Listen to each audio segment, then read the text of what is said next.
gaurko programan zahartze osasuntsu bati buruz hitz egingo dugu. Beraz, zer behar dugu osasuntsu eta pozik bizitzeko? Bueno, platoan Irati Ruiz dugu, medikua dena, eta berak lagunduko digu horretan. Kaixo, Irati? Kaixo, Itasa. Beraz, zahartze osasuntsu baterako. Bueno, gauza asko hartu behar dira kontutan, ez? Hala da. Beti hitz egiten dugu berdina, ez elikaduratik eta fisikoa eta beste, baina adibidez, elikagaien artean antioxidatzaileak oso garrantzitsuak dira, ez? Hala da, antioxidatzaileetan aberatsak diren elikagaiak jatea oso gomendagarria da, zergatik. Antioxidatzaileek antura, inflamazioa murrizten dute eta azkenean Alzheimerra, Parkinsona bezalako gaixotasunak murrizten dituzte, ez? Konexio neuronalerako betuz eta neurotransmisoren dispertsioa ere, ez? Zeintzuk dira antioxidatzaileetan aberatsak diren elikagaiak? Behin baino gehiagotan aipatu ditugun hosto berdeko barazkiak, gero ere arrautzak aberatsak dira antioxidatzaileetan, fruitu gorriak, gereziak bezalakoak, eta horrelako elikagaiak egia esan oso aberatsak dira antioxidatzaileetan eta gomendatzen ditugunak dira zaharkitze prozesu hori ekiditeko eta erradikal libreak ez sortzeko antura murriztuz. Eta gero, ariketa fisikoa egin behar dugu, ez? Osasuntsua llegatzeko, baina, karo, arriskurik gabekoa, ez? Bestela baita ere, agian, hausketak edo gertatu daitezke. Hori da, inpaktu gutxiko ariketa fisikoa egitea gomendatzen da, batez ere ibiltzea, bizikletan, ibiltzea estatikoa edo kanpoko bizikleta, igeriketa egitea, horrelako ariketa aerobikoak egitea oso gomendagarria da, indar ariketak ere, eta gero ere yoga eta tai chi bezalakoak ere gomendatzen dira. Karo, gero indarra ere garrantzitsua da, ez, adineko pertsonetan ere egitea, ez, batzutan, ibiltzera joaten naiz, edo igeri egiten du pixka bat piztiren, baina, karo, gero baita ere muskuloa behar dute, ez? Giharrak osasuntsu mantentzen dituzu, eta giharrak osasuntsu mantentzean hezurrak ere babesten dituzu. Azkenean, giharrek kubritzen dute hezurra, eta zuk hori potente indartsu baldin badaukazu, hausturak murrizten dira horrekin, ez? Ez dugu bakarrik indarra landu behar, baizik eta malgutasuna ere lantzea oso garrantzitsua da, oreka lantzea, ez? Eta luzaketak egitea ere gomendatzen da, batez ere hori, helduak garenean. Eta gero ere burmuina aktibo mantendu behar dugu? Hori beti. Eta zerekin edo, zer egin dezakegu? Ez bakarrik helduak garenean, gazteak garenean ere, ez? Azkenean bada inbertsio bat helduak garenerako. Zer egin behar dugu? Irakurketa batez ere landu, ez?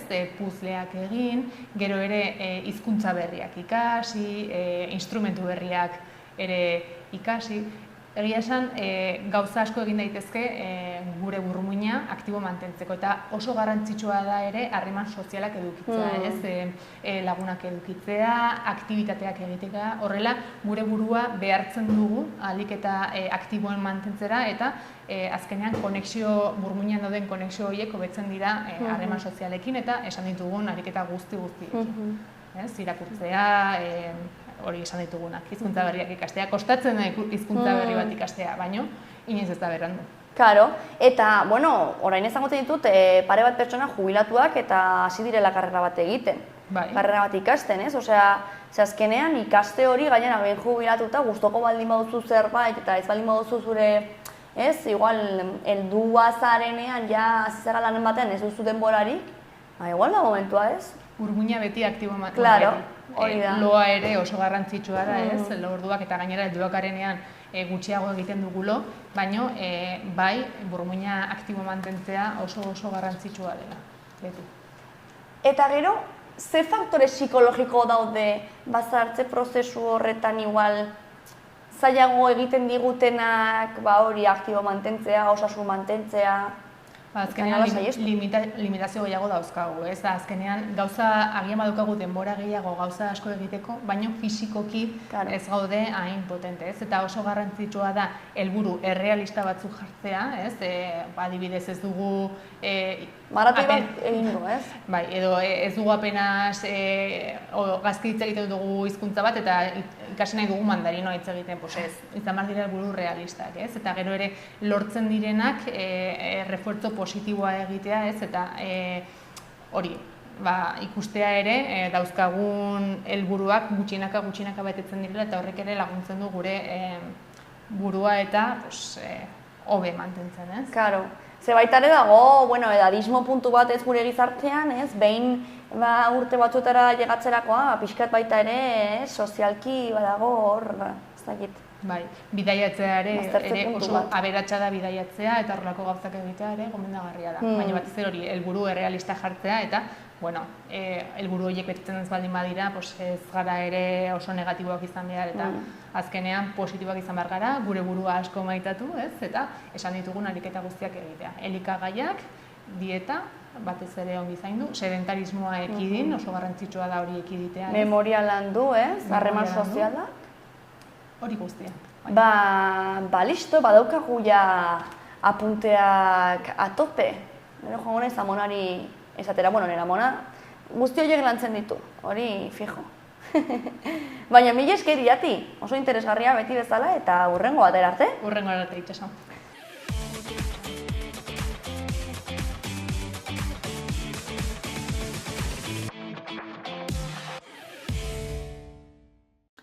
Infekzioen edapena saihestea. Gaixotasun infekziosoak ala nola gripea, koronavirus, tuberkulosia edo gastroenteritisa azkar zabal daitezke. Prebentzio neurriek adibidez txertoak, esku higiene egokia edo maskarak kutsatzea murrizten laguntzen dute eta epidemien arriskoa gutxitzen dute. Osasun sistema arindua mantentzea. Prebentzio eraginkorrak ospitaletako saturazioa saihesten laguntzen du. Infekzioen prebentzioak osasun langileen lana arintzen du eta baliabideak behar dituzten beste gaixotasunetarako libre uzten ditu. Osasun sistema iraunkorragoa bihurtuz. Populazio kalteberen babesa. Haurrak, adinekoak, immunitate baxua duten pertsonak edo gaixotasun kronikoak dituztenak kalteberagoak dira infekzioen aurrean. Prebentzio neurriek talde hauek babestu eta bizitza arriskoa duten konplikazioak saihestu ditzakete. Ekonomian eta gizartean eragina murriztea.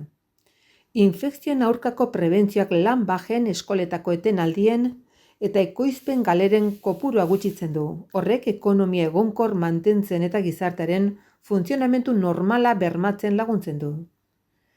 Laburbilduz, gaixotasun infekziosoen prebentzioa giltzarria da osasun publikoaren babesean, osasun sistemen iraunkortasunean eta bizitza kalitatearen mantentzean.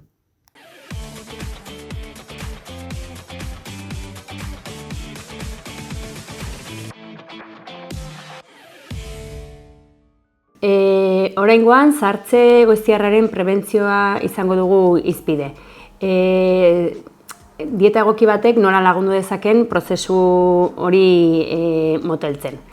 Zahartzea prozesu natural bat da, baina gero eta ohikoagoa da zahartze goiztiarra. Hau da, gure adinari ez dagokion modu batean azala eta gorputza goizago zahartzea. Hainbat arrazoi daude horretarako. Bai estresa, bai kutsadura, lo falta, baina gaur elikadurari buruz solastuko naiz. Zein elikagai dira egokienak zahartze goiztiarra saihesteko? Zahartzea moteltzen duten elikagai batzuk badaude eta horien artean aipatzen ditugu antioxidatzaileak. Antioxidatzailean aberatsak diren elikagaiak. Bai agorriak, hau da arandanoak, frambuesak eta abar, tomateak, azenarioak, hauek erradikal askeen aurka borrokatzen dute zelulak babestuz. Bestalde, omega-3 gantzazidoak ere laguntzen dakute zahartze goiztiar prozesu honen kontra. Hemen daude arrain urdinak, antxoa eta izokina bezala, intxaurrak edo txia haziak. Hauek inflamazioa gutxitzen dute eta zelaren elastekotasuna mantentzen laguntzen dute.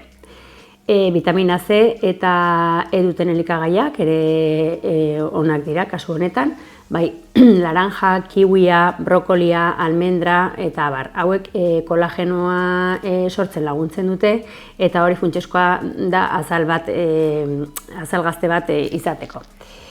Gero azkenik ura, hidratazioa funtsezkoa da eta azal lehorrak sartzearen itxura areagotzen du.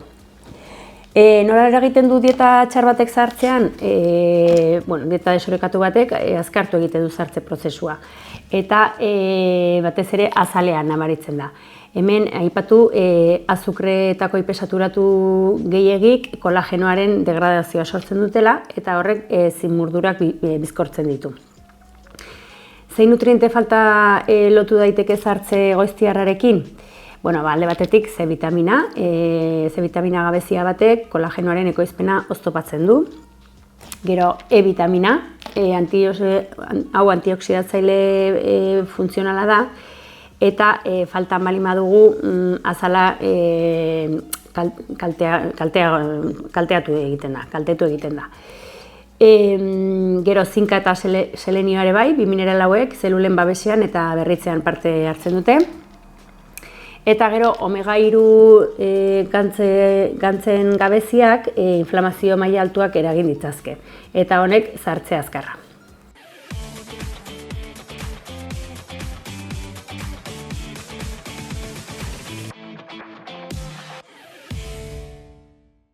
Ariketa hau da bankura igoketak edo step up.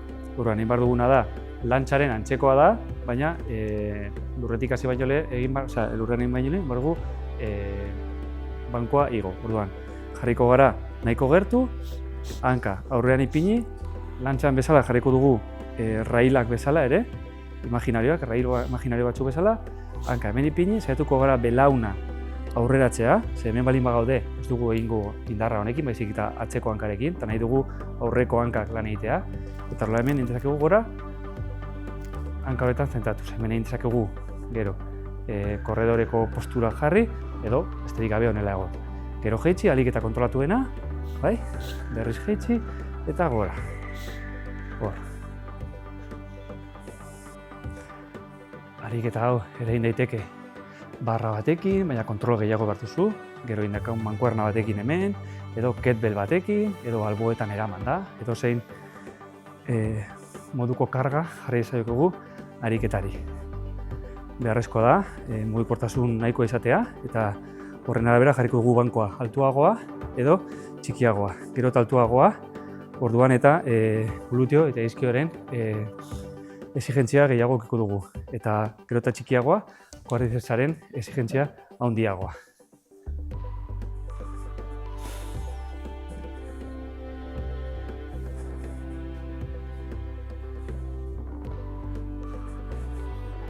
Saiatuko gara, indarra egiterakoan, belauna barrura ez joatea, beti kontrolpean aukitzea, bigarren batzarekin alineatuta. Eta jaisterakoan gauza bera.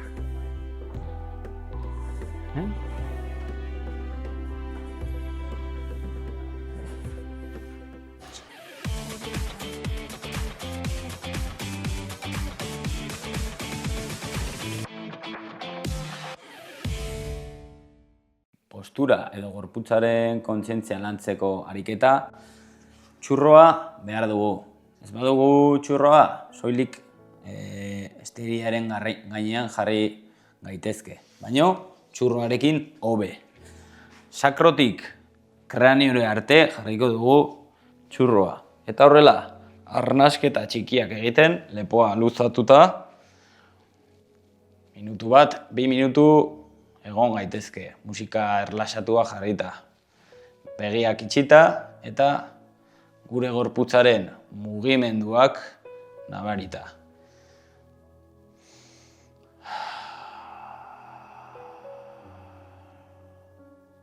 Horrela, 2 minutu pasatzerakoan, albo batera jarriko gara, txurroa kendu, berriz ere burua luzatu eta buruz gora gure sorbaldaren apoio guztiak nabarituko ditugu. Horrela ere, 2 edo 3 minutu mantenduko dugu gorputza arnasketa eta erlazazioa bilatuta.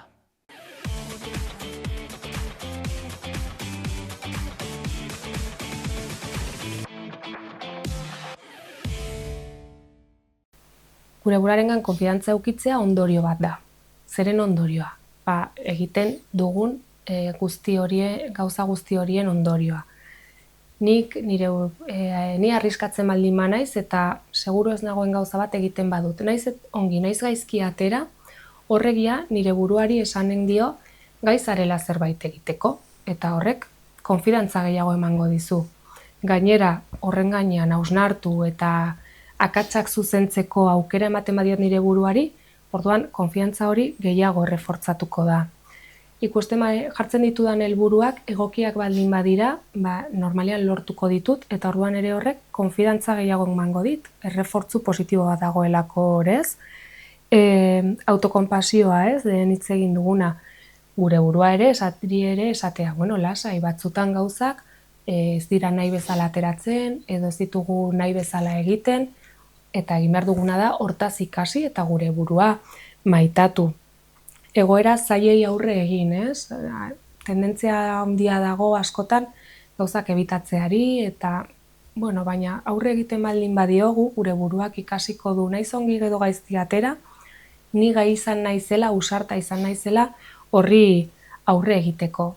Eta, harreman interpertsonaletan, nola manejatzen diren garen markatu. Harremanak mantendu, elikatu, liskarrak eduki baina modu positiboan, eta besteak balidatu eta besteek ere nire burua balidatzea, horrek ere konfidantza emango dit, ikusiko dugulako, harremanak haunitza desberdinak direla, oso anitzak, eta ez garela lagunik gabe edo ingurukorik gabe geratuko arazoren bat izan dugulako.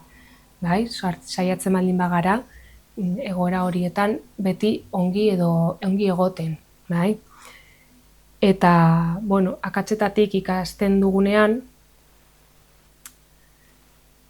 gure buruak, gu perfektuak ez garela ikusten dugu, baina hori superatu ahal dugula eta gure gaitasunak hobetu ahal direla ikusiko dugu. Eta hor bai refortzu handia egongo dela gure buruarekiko konfidantzan.